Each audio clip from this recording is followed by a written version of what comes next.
which is the world's largest in contract food services. And while I was with Campus in India, I had the privilege of serving and being a part of 24,000 employees on our roles, and of course, a whole lot of corporate clients and other stakeholders. I moved out of Campus to set up my own venture with a young 31-year-old lovely person from Bangalore. And again, as luck would have it, while we were scaling up the venture, in about 18 months, Zomato as a company acquired us. I joined the education sector for about 8-9 months, but then I realized that the founder I was partnering with, we had differences in ideology. I moved out of the education sector. This was a large chain of K-12 schools, and as I talk to you, I have again treaded the entrepreneurial path as the co-founder in a food tech company, where I'm hoping that we are again able to reimagine, we are able to recreate the magic and create something at scale that allows people to avail of food and beverages, snacks and beverages 24/7 in a digital, cashless, and contactless manner. It's a company called Vendyman. It's India's largest. It's still very small, but our idea is to grow it, to reimagine it, to take it for the larger public good as well, working with the government and the authorities around midday meals, public distribution system, etc. Along the way, I had the privilege and the fortune of being on the advisory board of the Akshay Patra Foundation, which is the world's largest NGO in midday meals. And what an amazing journey that has been. And I'm also on the advisory board of another body called the Global Alliance for Mass Entrepreneurship, which is partnered by the Bill and Melinda Gates Foundation and the Rockefeller Foundation. And I have been an angel investor for the last 6-7 years, so I'm connected with the startup ecosystem. Out of curiosity, I'm 50, by the way. I don't feel 50. I feel at heart I'm still 35. But staying connected with the younger startup ecosystem allows me to stay relevant, allows me to challenge myself out of my comfort zone, to really find out what's happening in the world outside. And the world outside is changing and changing so fast. I'll just share a couple of slides. So let me try doing a screen share. The host has disabled participant screen sharing. So Chidambar, is it possible to allow screen sharing? Yeah. Yes, I'm telling them to make you as a host.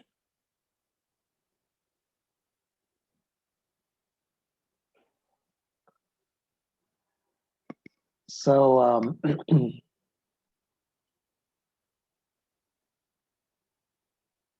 and I remember when I was at your university, that which is close to Hyderabad, the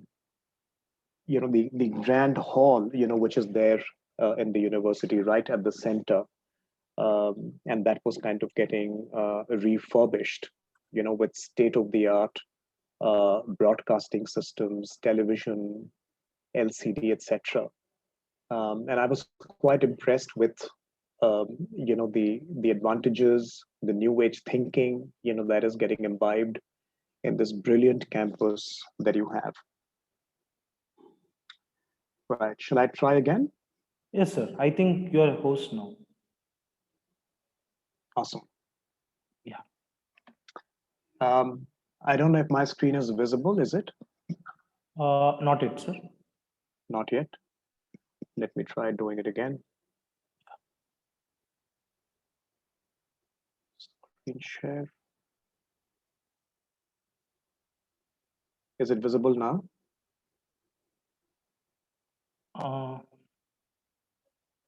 I think you're a host now.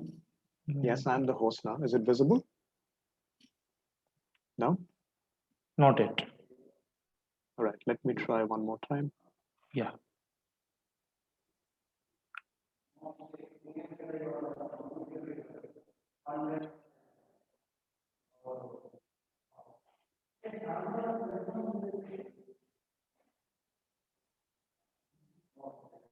it's visible now. Is it visible now? Yeah, it's visible now. So, stuff happens. It happened with me. Um, I lost my father when I was 23. This was way back. Um, I I got into one of the top business schools in the country, which imparts education in international business. And 4 years later, I find myself in the thick of domestic sales and distribution, of which I had no understanding.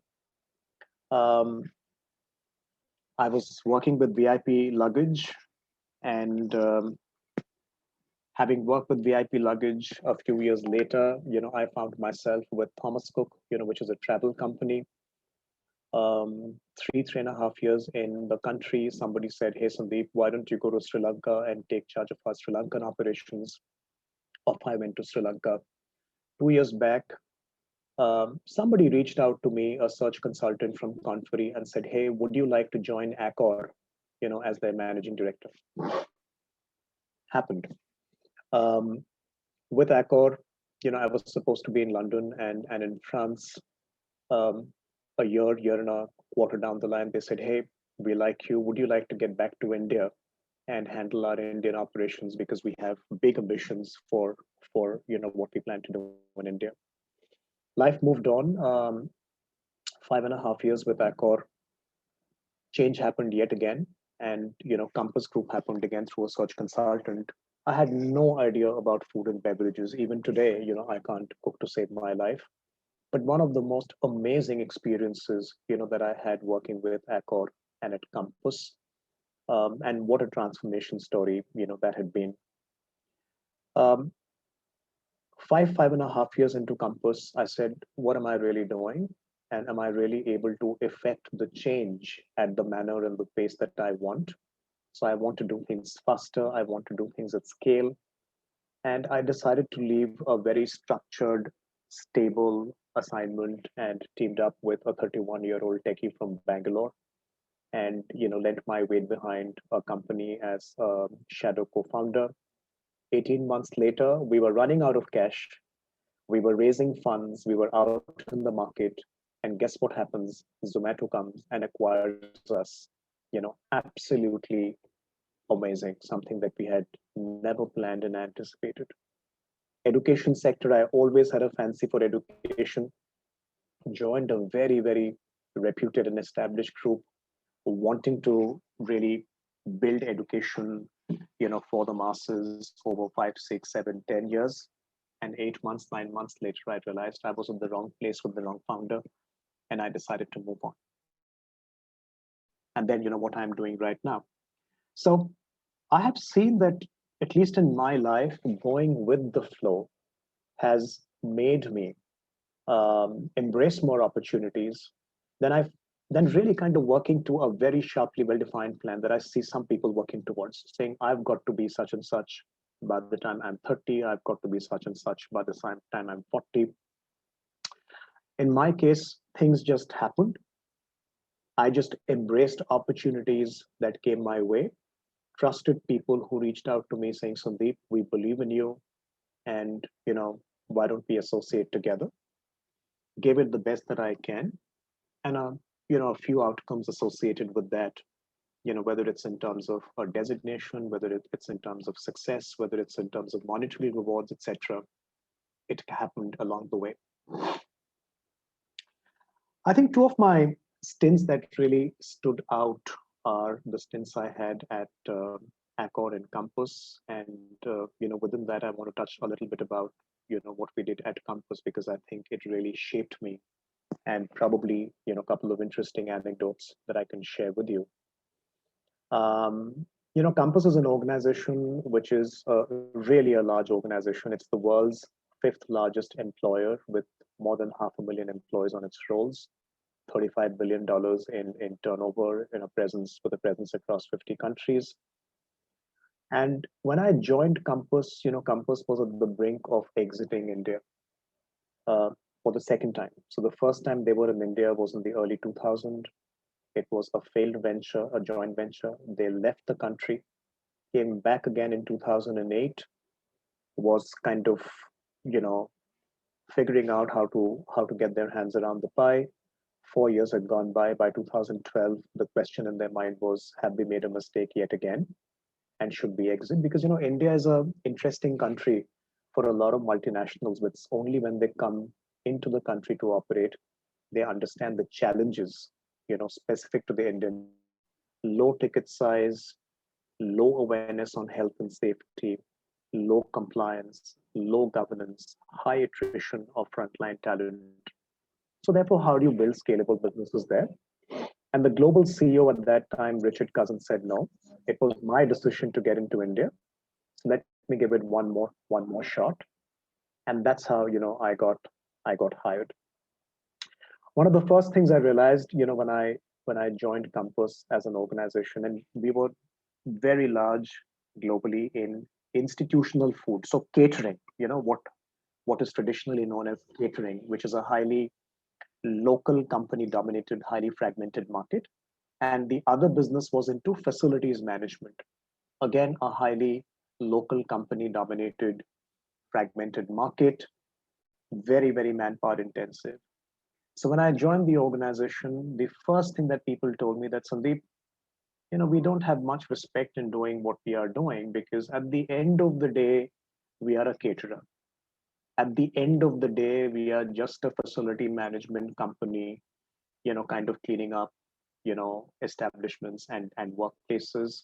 And we are really working with the local operators, and we don't have much respect. The clients don't respect us, etc., etc. So the first few days was really kind of listening into them and saying, okay, how do we really reimagine ourselves into something which is larger than what we believe we do? So over the first 6 to 9 months, after I'd heard the employees, after I'd spoken to the clients, after I'd spoken to our vendors and our partners, um, we got down together in small workshops, first with the leadership team and then with the next in line, to say that, are we really in the catering business? Are we really in the facilities management business?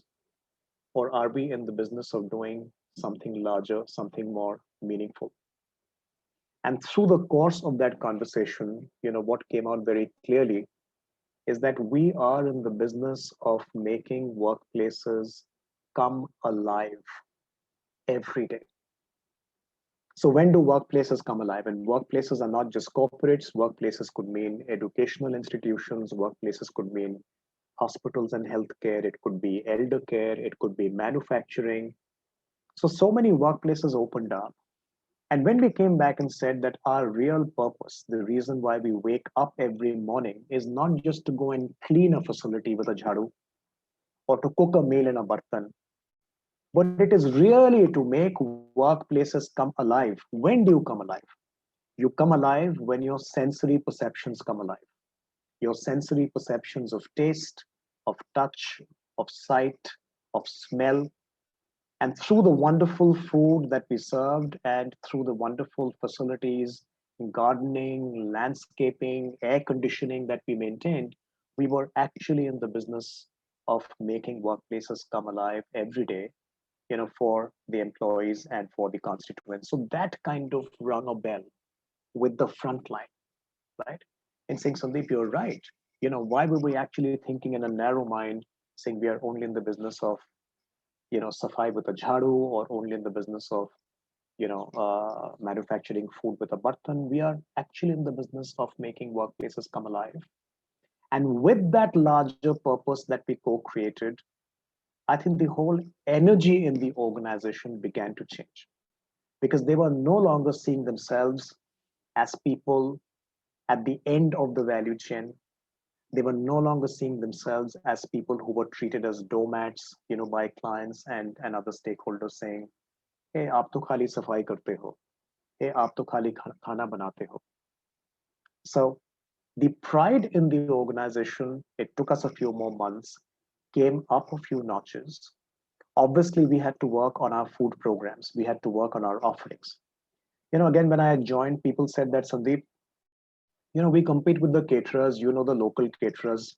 The local caterers, always offer prices which are 20-25% cheaper than ours. So why will clients really want to buy it from us? So we went back again in huddles, in team huddles, and we said that how can we really, call ourselves, how can we really brand ourselves different? Are we really caterers or are we contract food service providers? Are we really offering a thali or are we offering a platter? So we changed some of these narratives. Some of you will remember when Kingfisher Airline was launched, one of the key things that they did was they changed the nomenclature from passengers to guests. For the longest time, all the earlier airlines always used to call their travelers as passengers. Very impersonal, right? Never created that emotional connect. And for those of us who've traveled Kingfisher earlier, when we used to see that video saying you are a guest, on the flight, it created a sense of affinity. It created an emotional connect. We borrowed from that and we said, we are not a caterer, we are a contract food services provider. We don't just provide thalis, we provide you a platter which has healthy meals, and we changed our food program. And we are in the business of making workplaces come alive every day by helping you with tasty food that smells nice, that looks good, that brings all your sensory perceptions alive. So, a simple piece around looking at the work we did and creating a larger connect or a larger purpose with that allowed us to bring in greater pride in the front line, allowed us to develop our product and our offering a lot better. And it meant that we were actually winning more businesses, we were retaining more clients, and we were therefore creating greater points of reference. Now, what an amazing institution all of you are a part of. And when I visited your campus and when I interacted with people, when I talked to, um, you know, some of the people on the campus, students and faculty, I mean, it's an institution, right? It's an institution that's grounded in values. It's an institution that's grounded towards a higher purpose. It's so very different from the usual run-of-the-mill institutions in the business of education, values, or skill development, because pretty much everybody there is doing it selflessly and without an ulterior objective and gain. But at the same time, there is a structure to it. So there are departments, there are people, there are IT and digital tools, there are hostels, there are classrooms, there is, there is conformance and compliance with the educational guidelines.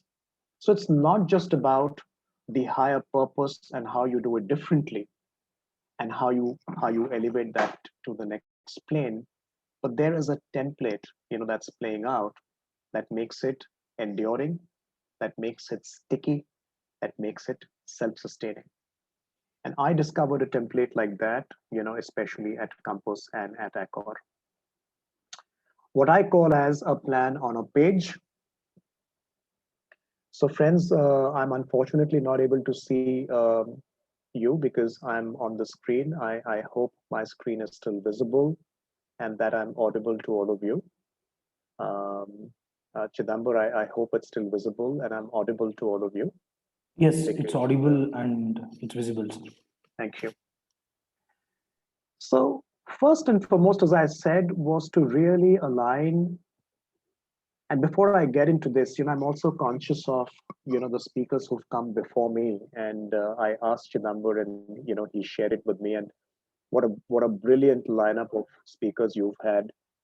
And I also kind of was curious about all of you. So the kind of educational pursuit that all of you are in, I think it's fantastic. And I do feel that what I'm sharing with you is just a tiny part of the collective brilliance that stays with you. So I hope you take it in that particular spirit. I'm not a consultant. I'm a very ordinary, average guy, but with a desire to do the extraordinary. All right. So these are all from real life example. This is not from a management book. These are things which I scripted, I experimented, I failed, I improvised, and then we got to where we got to.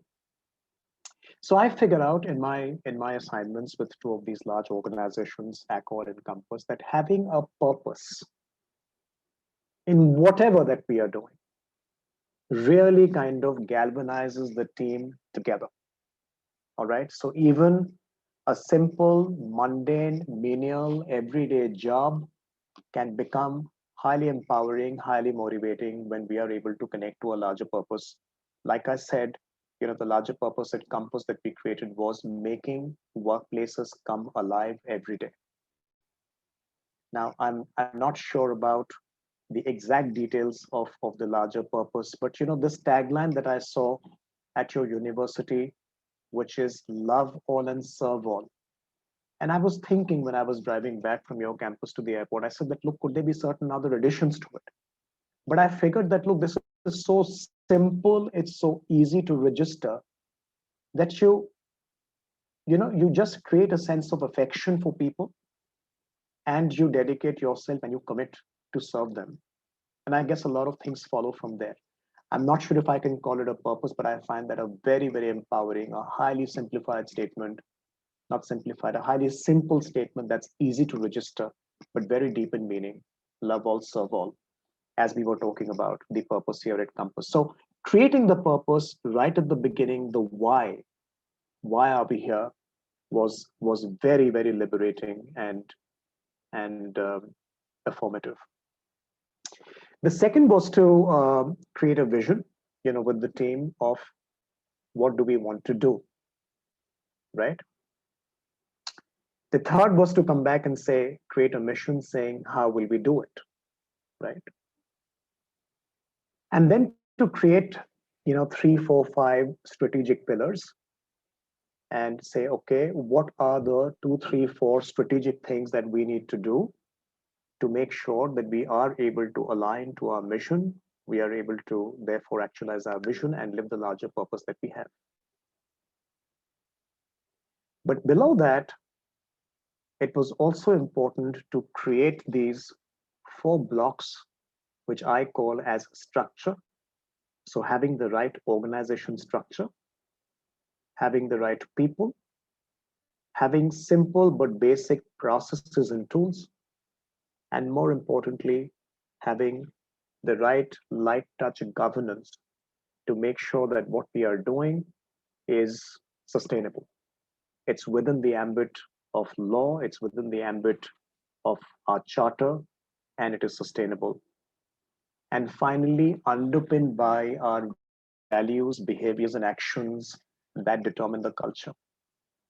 Nobody told this to me, but willy-nilly, as I was building the organization, spending 5 years, 6 years, 7 years in these organizations, in hindsight, I figured that this is what we ended up doing. And that was a lot of hard work, right? It was not something, we all find vision statements and mission statements, and we find values, adorning the walls of the organizations. And that was the same thing at Compass as well. But how many of us really understood that? Till the time you don't understand that, how do you really bring it alive? How do you really internalize it? So through workshops, again, as a top-down approach, first was to align my leadership team, 8, 9 members of my leadership team, spending the first 6 months, 7 months, 8 months with them, then working with them and their one downs, the key managers. Okay. And eventually what we did is, Compass was 24,000 employees. So it was very, very difficult, almost impossible for me to reach out to all 24,000 employees.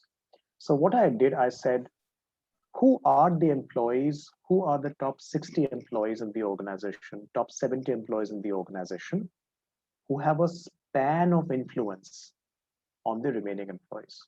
So leadership team was alignment one, that was about nine of them. Their one downs was about another 15, 20 of them.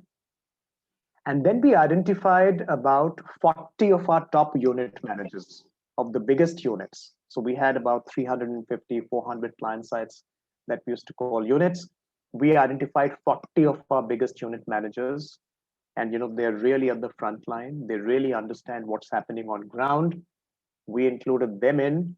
So between my 8, 9 leadership team members and their 15 to 20 one downs and the 40 odd large unit managers, we had about 60, 70 people covered. But these 70 people, they had a span of influence on at least 20,000 of the employees in the organization because they were interacting with them day in and day out. It was my mission to say that on these 60, 70 people, I want to know everything about them. Where are they coming from? What is their academic background? Who are their family? What motivates them? What depresses them? Right? What are their needs and wants? What are their desires?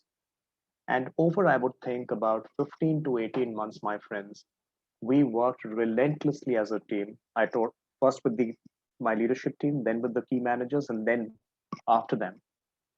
We worked relentlessly on this plan on a page, as I call it, going back to them and checking with them, saying, look, this is our purpose of making workplaces come alive. What does it do to you? What is the emotion it creates in you? Do you relate with that? Do you resonate with that? This is the vision that we are creating, and we had coined that vision, which I'm not able to recall right now. This is the mission in terms of how we will do it, working together, co-creating that, coming back into the office, huddling around, doing our projects, federating that, coming back into the next workshop 3 months, 4 months later, cementing it, tweaking it, co-creating the strategic pillars, that will drive our growth. And in the meantime, I was also investing money into the organization around having the right structure, so a flattish structure, having the right people.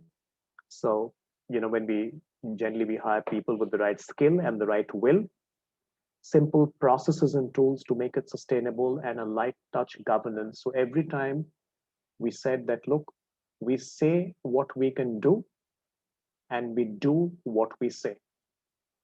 So bring in that light touch governance and underpinned by values, behaviors, and actions.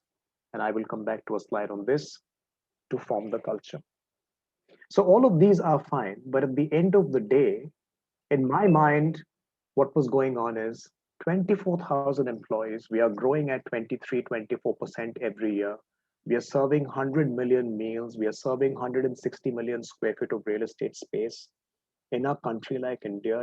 How do we really make sure we are building an institution? So it's not just, hey, Sandeep came or somebody else came. They kind of, bided their time. And when they went, everything came crumbling down. There is no joy in that. How do you build an institution and leave behind a legacy that people remember you fondly for?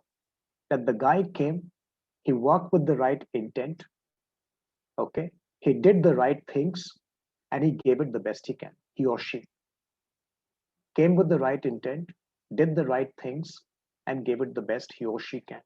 That was the piece that was playing up in my mind. And I said that, look, if we have to create this, we have to weave in a set of rules for us to play. So a strategy, as most of you know, a strategy is a plan to win. It is not just a plan to play. A strategy is a plan to win. It's not just a plan to play. Okay, how do you win? You win when we are all pulling together in the same direction. Take the example of sports. If you look at football, for example, you've got the team pushing the ball forward, playing it, passing it around, pushing it forward. At the end of the day, the goal has to be scored, right? So strategy is a plan to win. It's not just a plan to play. You win when you're pulling together in the same direction. How do you pull together in the same direction? When you've set up rules of the game, you know, and and the rules of the game gets formed, when common alignment in behaviors, begin to get established. And over a period of time, these behaviors form the culture in the organization. And we co-created that culture, keeping our clients at the center, keeping our consumers in this at the center, keeping our other stakeholders at the center. And that's a different set of culture. I'll talk about what we've done right now at Vendyman. It took us time, friends. It took us, I would think, almost about 2 years, to work with these 70, 80 members. They co-created it, right? We created immersive workshops, which was mostly facilitated internally. One or two we got organizational development consultants from outside. And once that was done, it was these 60, 70 people. The beauty of that is they became the anchors and the champions to talk about the values, behaviors, and culture in the organization across those 24,000 employees through real life examples. So I like this because this kind of looks like a house. This is the house that we all build, isn't it? You know, um, I had the privilege of building it at Accor. I had the privilege of building it at Compass. Each one of you, are building it in your own way, in your institution. And if you really look at it, in many ways, what is happening at your end as well, your personal life, your academic life, parts of these are playing out, isn't it? There is a larger question you have of why are you here? What do you want to do? How will you do it? What are the 4 5 things you might want to focus on? In your institution, you've got excellent structures, outstanding people. You know, I remember meeting people from Accenture and IBM, who are now at your university, teaching processes and tools, governance, and of course, shining values, behaviors, and actions, and the culture. I want to take you to so if I come back to my current organization that I have co-founded, this is Vendyman. I told you it is India's largest in smart micro retail solutions. Um, this is how it looks like, when we fill it up. So the larger purpose we have is nourishing communities, you know. So we're not just in the business of food, right?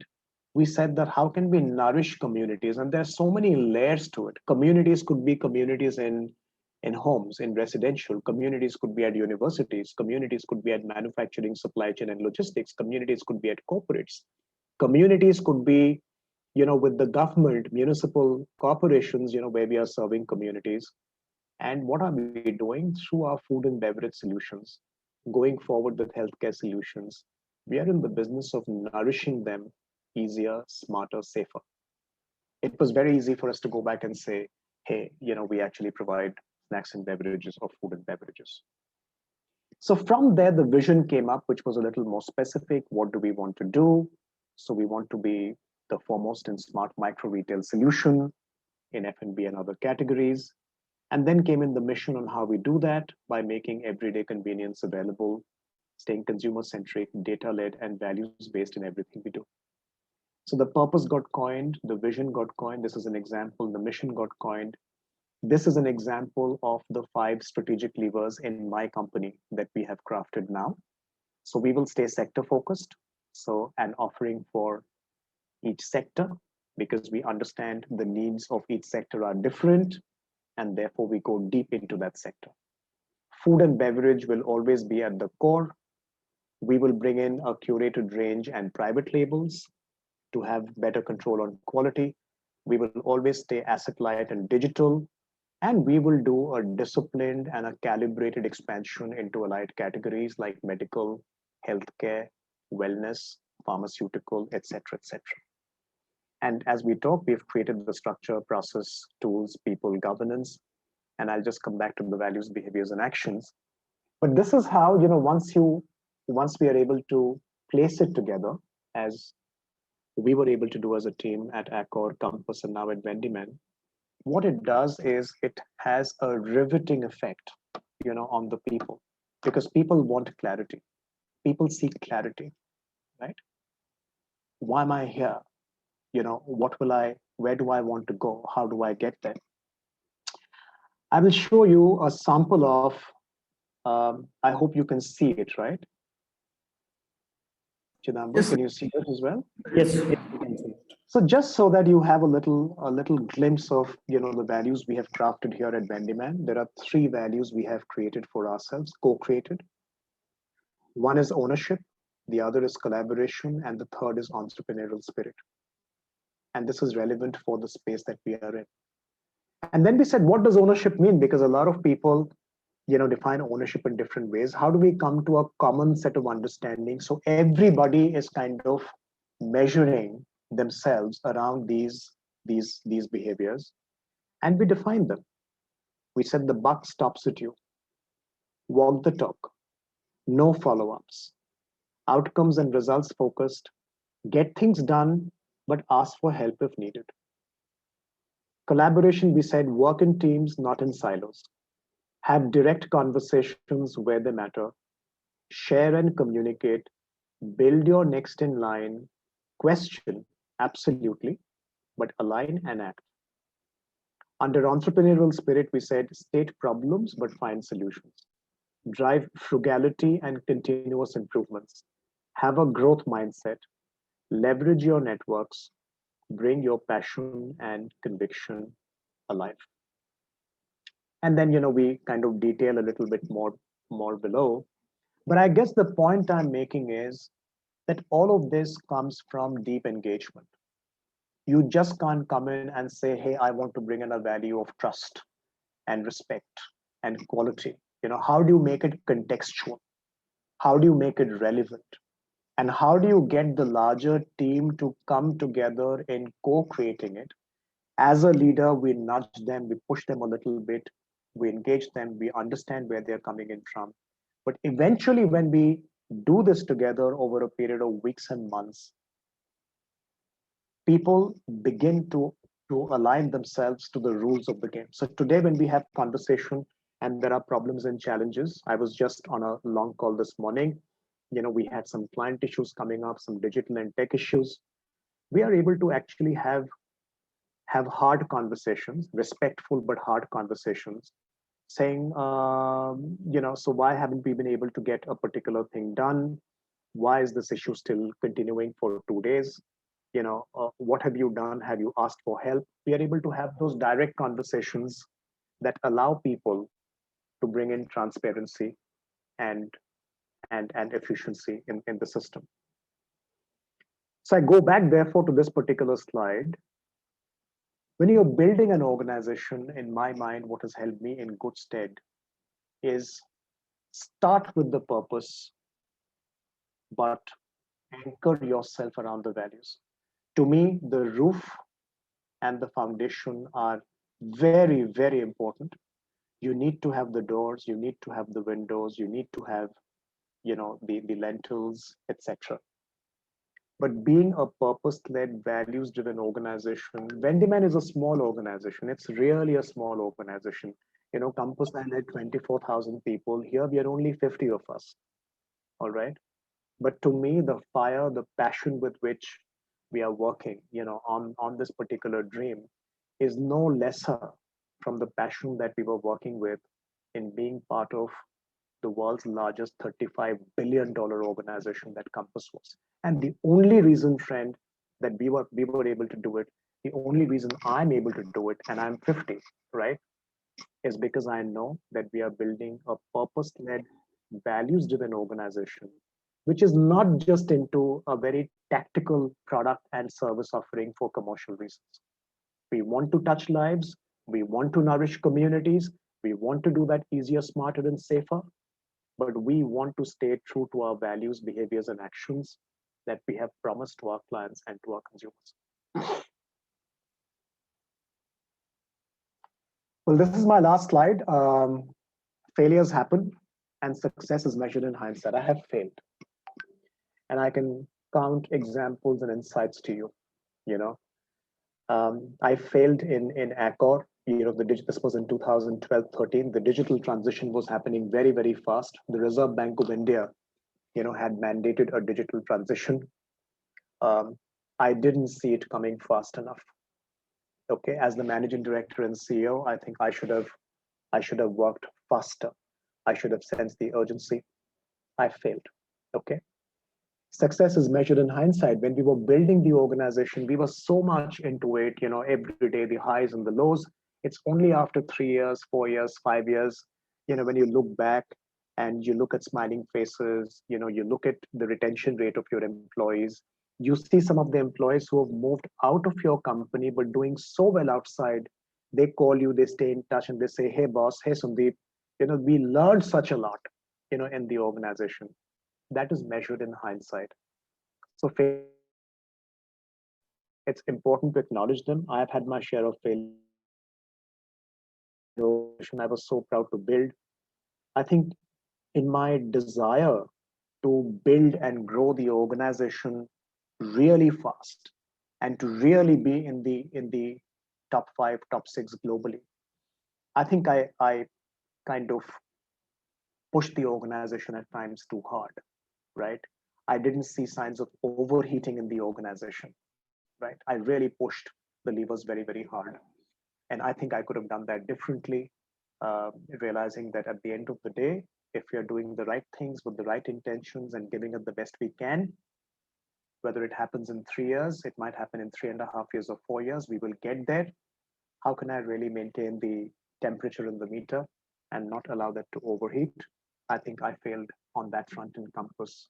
I did allow overheating to happen without cooling it down sufficiently in time. This is something I can go on and on about how ordinary people are capable of the extraordinary. And when I look back at my own journey, I'm a very average, ordinary guy. I come from a family of all engineers, and I secured the last rank in the IIT entrance examination. My family was disappointed. I'm not sure if I was disappointed or not. I was getting MSc integrated mathematics. I did not want to put in 5 years of my time into mathematics. Um, uh, but life has not been bad, correct? So, but one of the things that I think, I have observed in myself and with people around me that I respect is they are at it. They are at it. They're at it. They're at it with courage, with conviction, with ownership, and with tenacity. The courage of conviction, all right? The ownership, a very high degree of ownership. An example I'll give you, I was in Hyderabad, this was 96, 97. We had clearing and forwarding agents. This was a Diwali sale that was happening. I'd given a commitment to my manager in terms of closing the month with a sale. The clearing and forwarding agent went on a strike. Me and my team, we drove the autos and the three wheelers and delivering luggage to our dealers at the month end. So we were able to close in the month end numbers given the commitment I had made. Even until today, if I get down to Hyderabad and I get down to Orient Estate in Abids, some of the dealers who are still there, will say, "Hey, Sandeep Saab, why don't you join us for a meal? Why don't you join us for a chai or a coffee?" There are so many stories. There are so many stories of ordinary people who are capable of and achieving the extraordinary. I think there is such enthusiasm. There is so much of hope in the world because people like us, with courage, conviction, ownership, and tenacity, can make the world a better place to live. So I would think these are two you know, uh, kind of stuff that I wanted to leave you with. And as I kind of conclude my session, I just wanted to leave you all with some questions. You may not want to answer them, but you might want to note them in your mind or in your paper. One of the questions is, the kind of voluntary work that's happening in the social sector that many of you are doing, or many of you plan to do. At some point of time, maybe you figured it out already, or you might want to figure out asking your own why. Why do you do what you do? Okay. Why are you here? I think that's an important question, maybe at times difficult to find answers, maybe at times not, but it's important to ask the question. The second question that I'd like to leave you all with is, what would you do if you were not afraid? And afraid is not in the sense of, somebody scaring you, right? Because you all are uh, so much more and so much beyond that. What's holding you back, or what can hold you back? What would you do if you didn't have, let's say, a fear of failure, or if you were not afraid? One event in your life that has defined you, shaped you, surprised you about yourself, right? One event in your life that has defined you, shaped you, surprised you about yourself. This event in my life was when I moved out of campus. It's a big company, so you can imagine, all the big fancy perks. Everybody reaches out to you. You are interacting with the government, with the embassies, etc., etc. But when I moved out of campus and I decided to, tread this entrepreneurial path with this 31-year-old techie from Bangalore, there was void. There was void. I was afraid. I was scared. Calls stopped. You know, People who called me used to call me. Those calls stopped. People stopped. Many people stopped returning the calls. But there were a bunch of people I was really close with. Who always stayed. And there was a point in time when I asked myself that, look, did I make the right choice in moving out to the entrepreneurial path in creating something for myself? I have to admit that it took me about 9 months, 12 months to deal with that particular issue. And as I kept pushing my frontiers and getting out of my comfort zone, I started meeting people and a whole world of possibilities opened up. I went down to your campus. I spent time there. I associated with the Akshay Patra Foundation. I associated with Game. I became more active on the VC and the private equity and the angel investment setup. I joined Tungsten. We exited with a sale to Zomato. I co-founded Vendyman. I'm traveling that journey. I'm interacting with so many more youngsters who are reaching out to me today, wanting me to be a little part of their lives. It's just opened up so many possibilities. I'm interacting with the younger generation startup community. I'm so much more aware of the changes that's happening in the world around me than if I had stayed on with one single large organization. So again, in hindsight, successes and failures are always kind of measured in hindsight. And I would leave these three questions with you that you can answer during your quiet time and create some moments of reflection for yourself. To sum it up, I think um, it's been my journey is the journey of a very, very ordinary guy who always wanted to do the right things with the right intention and giving it the best I could. In the process, something wonderful happened. And not that I had, coaches or mentors or consultants working with me. I think my best teachers were people I worked with. Most importantly, people who were at the front line. My biggest learning and lessons have been from the youngsters, the juniors, who propped me on their shoulder to make me look good. I learned so much from the frontline and the unit managers. And in the process, I figured that, look, if you have to build an enduring organization, the top block and the bottom block have to be rock solid.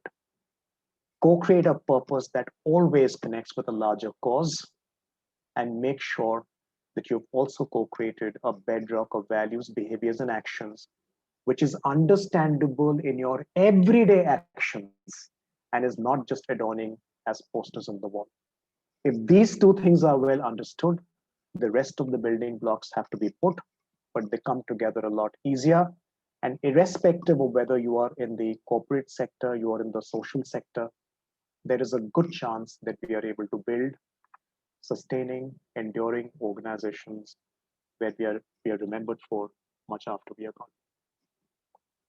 And therefore, my last point that I call is PIJ. For me right now, PIJ means P is for purpose. What is the larger purpose that I want to co-create? I is for impact. Will I be able to create some impact, in what I do? And J is for joy. Am I getting the joy out of what I'm doing? Nothing else matters. Whatever that I'm doing, it has to have a larger purpose. It has to create some impact, and it has to give me and others around me the joy for which we have come together. So that's it, really, from me, friends. I stop sharing now. Um, uh, uh, it's been an honor and a privilege to talk to you. I'm aware of the wonderful people who have shared with you before me. My story is so much more mundane, as against what they might have shared. But I hope that maybe there are a point or two, that might have touched your chord, and you might be able to relate to that, in your pursuit of purpose, impact, and joy. Sandeep sir, thanks a lot. There were many points where we could correlate with, especially a point where ordinary people do extraordinary things. Most of our graduates and myself are from very ordinary families, small families from the small villages of rural India. And we want to come up with a good platform for rural India to prosper. And the insights which you have given us, it's very helpful for all our graduate students, because we want our graduates to become a problem solvers, to solution providers, not a problem amplifiers. So the structure which you have led, and especially I loved the point where when you structure a organization, the top rock and the bottom rock should be very solid. So this is an important point where our graduates should understand when they frame or when they construct platforms, organizations to help people. We are very thankful to you, and it was such a wonderful session. Day by day, and we're fortunate to God and our spiritual leader, Sadhguru Madhusudan Sai, for giving us such wonderful speakers. Day by day, we are getting good insights for all our graduate students where they can pick up and move towards their journey towards human excellence. I have a few questions. Uh, so, shall I paste it in chat box, sir?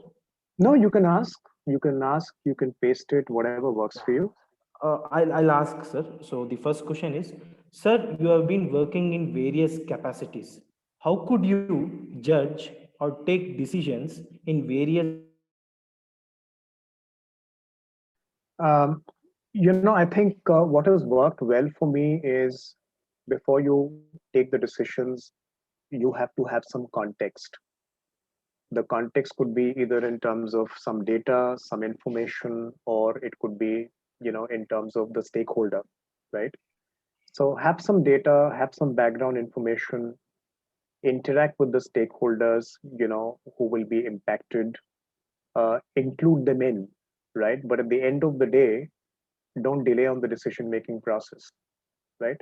Include people in, but where a decision has to be taken, take that decision, and make sure that it's decisive. I have seldom kind of decided just by myself. I have always spent some time in asking for data, information, context, talking to a couple of people just on a sample basis, right? Just to get a sense. So I'm not taking the wrong decisions. And after that, if I have to take the decision, I will go ahead and take it. Yeah. The second question is, what are the factors or circumstances which might harm or shake the values of an organization? What would be your weapons to solve the problem in order to restore the values or ethics of an organization? I think the most important, it's an interesting question, but it's difficult to deal with. It's difficult to implement, right? Because values as such, people find it hard to comprehend and understand. So which is why we break it down into behaviors and actions. We link it to everyday stuff, around it. So first and foremost is intent, right? What is the intent of the individual? Otherwise, you need to have that conversation with the individual. And one of the things that I've always believed in, and I said, look, you can ask any question. There is no question that you can't ask. You want to find out how much I earn in a year, you can ask that. But the intent has to be right, and it has to be for the larger good. Once you figure that intent, I think another way of ensuring values in the organization is to link them up. Okay. So in a corporate organization, we did a few simple things. We said when we are hiring, technical skills we are assessing, but how do we also kind of do reference checks? How do we engage the candidates around the values, behaviors, and actions, asking them to talk about instances, example, where we can have an assessment of that. The second is recognition. When they come on board, simple recognition that we do for a job well done is always around some point around the values, behaviors, and action. The third is reward. So when you're rewarding them, let's say through a performance appraisal or a process, there is a 30-35% weightage that is given on the values and how those values have been lived. And that comes in basically through feedback from people they're interacting with. And the fourth is termination. If termination also has to happen, it is not so much, for a job not that's well done, as it is for the values have not been lived.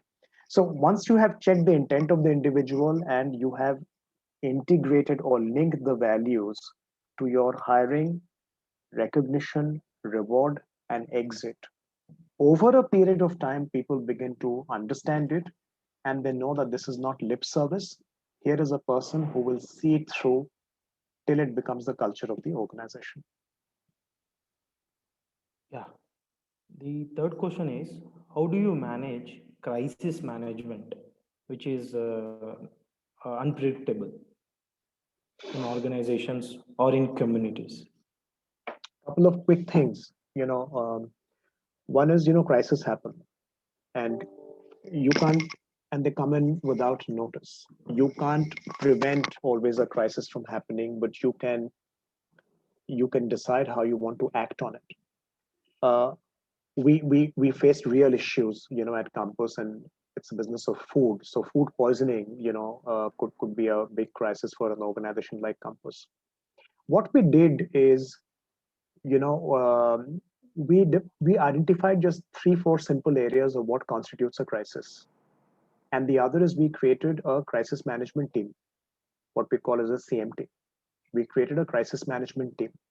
So 4-5 people, came together, and we said that this is the crisis management team. And for these 4-5 people, we made sure that their contact numbers and alternate contact numbers were always available. And we published the details of the crisis management team, especially to our frontline, saying tomorrow if there is a crisis, you should know in a pocket card who these 5 people are, right? And so you can reach out to them. Here are the alternate numbers. Even if you don't get one number, try the other number. You don't get one person, try the other person, but your crisis has to be dealt with. So one is creating a small definition of what constitutes a crisis, I think works well. Second is to create a crisis management team. Third is to make sure their contact numbers are available and it's cascaded to people down the line. And the crisis management team will have to pledge that they must be available if there is a crisis. They are giving the telephone number, but the telephone is ringing, so that can't happen. So I, as the CEO, I have to be in the crisis management team. My phone has to be there, and at times it also works to have an agency. If things really get out of hand, to help you manage that crisis as well. But simple steps like having a crisis management team, having alternate contact numbers, I think addresses 70-80% of the issue. Uh, we have a couple of questions from our postgraduate students, which are very interesting. Yeah. As a founder, you're always very clear about the purpose and the value of the organization. How do you make sure that last employee gets it right? Very good question. Very, very good question. So, at the end of the day, I think what works is you have to, as the leader, you have to communicate or create channels of communication to your frontline, right? So when you're talking of purpose or values, you've got to create your channels of communication with the frontline. Uh, every time you have an opportunity of meeting up with the frontline, I use telephone calls, I use video calls to do that. Town halls, I just don't miss repeating the same message again and again, right? But more importantly, I think what drills it down is when the purpose is shining or when the values are being lived, what is called as appreciative inquiry or appreciative affirmation. When things are working, okay, we celebrate and we cascade that in the organization. So, for example, somebody lived the values of entrepreneurial spirit or collaboration, or for example, we are deploying, let's say, our smart micro retail kiosks um, at with the Indian Navy, right? To nourish the Indian Navy, there will be a communication that goes out saying, nourishing the Indian Navy, easier, smarter, safer. So when you create that sense of occasion, when you use real life, everyday examples to connect to the purpose, to connect your values, behaviors, and actions, over a period of time, it takes time for people to begin to understand that. So you also understand that, as people, when we have grown up in Indian homes, we all have grown up with value systems. Our parents have also imbibed us with value systems: honesty, discipline, punctuality, hygiene.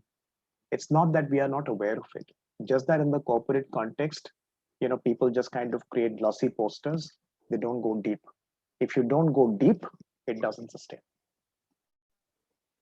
I have a related question with this.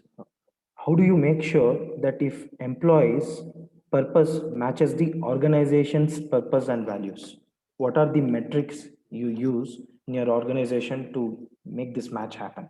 This is a very, very good question. It's a very good question, and I don't think there is an easy answer, or I have a ready answer.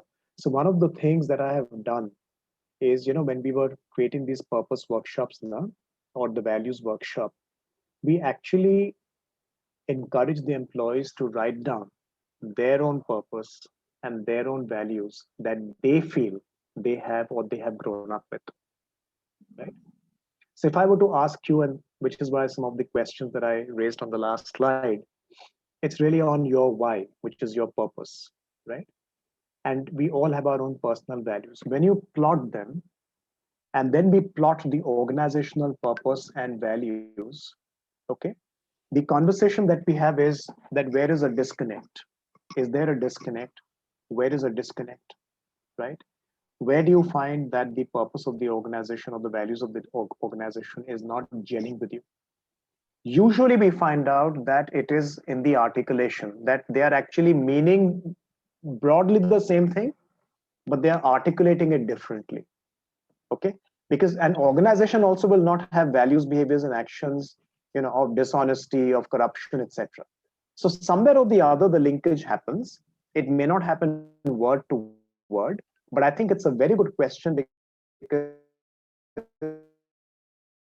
very often we don't ask employees to write down what they see as their own life's purpose and their own life's values. When you give them 30 seconds to articulate that and say that, okay, now when you map it against the company's purpose and the values, behaviors, and actions, do you see a major disconnect? I have seen in 80% of the cases, 85% of the cases, there is no disconnect. 15-20% of the cases, debates happen, and we then try to sit down and see how to reach a common point. Thank you, sir. I think we have done with the questions, especially the last answer which you have given. I think all of us, students or graduates of university, when they step in as leaders, they should try to implement this. Thanks for such a wonderful session. And we look forward for your collaboration with our university. And we also request you to come to our main campus in Satyasai Grama, Mudenahalli. It would be nice if you join us in the I will. I would festivals. love to do that. I would love to do that. And I'm looking forward to doing that. I will most certainly come down. I've heard such wonderful stuff about your campus in Bangalore. There are a few people in your Bangalore campus I met when I was in Hyderabad. My only invitation to all of you is such a brilliant bunch of people out here. What you guys are doing and wanting to do is so amazing. These sessions are excellent sessions. My only invitation is, if some of these sessions touch you, my only invitation to you is, even if there is one point that's touched you, whether it's in my session, somebody else's session, if you can maintain a little diary or a little note of that, right? Otherwise, what tends to happen is, these sessions happen, we spend an hour and 15 minutes, and then everybody gets back to their routine. In my mind, what is that one thing that sticks? Is there one thing from my session or from the previous sessions that stuck with you? Because that one thing will create your moments of reflection, will help you, continue on your journey, and will help you to more discoveries. But it's important to have that one thing. What did I like, or what is the moment of reflection in this particular session? What can I carry with me? Because you will probably break for lunch, you'll probably, get down to your, workrooms, and then let this not be forgotten. All right. Whatever. I'm not talking of my session. I'm talking about this initiative, this movement. Let this not be forgotten. Have just one thing, maybe half a thing that you want to take away, register, build on, and make your life such a beautiful journey that you are already treading on. All the best to all of you. Please stay safe, stay well. It's a delight, it's a privilege and an honor to have shared some experiences. I know it was a little different, more of corporate, but maybe variety is the essence of life. Maybe there is something that might have stayed with you. Thank you so much, all of you. Thank you, sir. We will end this session with Sahana Bhavatu prayer. Om Sahana Bhavatu Sahano Bhunaktu Sah Viryam Karavavahai Tejasvinavaditamastu ma Vidvishavahai. Om Shanti Shanti Shanti. Thank you, sir. Thank you. Bye for Sayonara. now. Bye.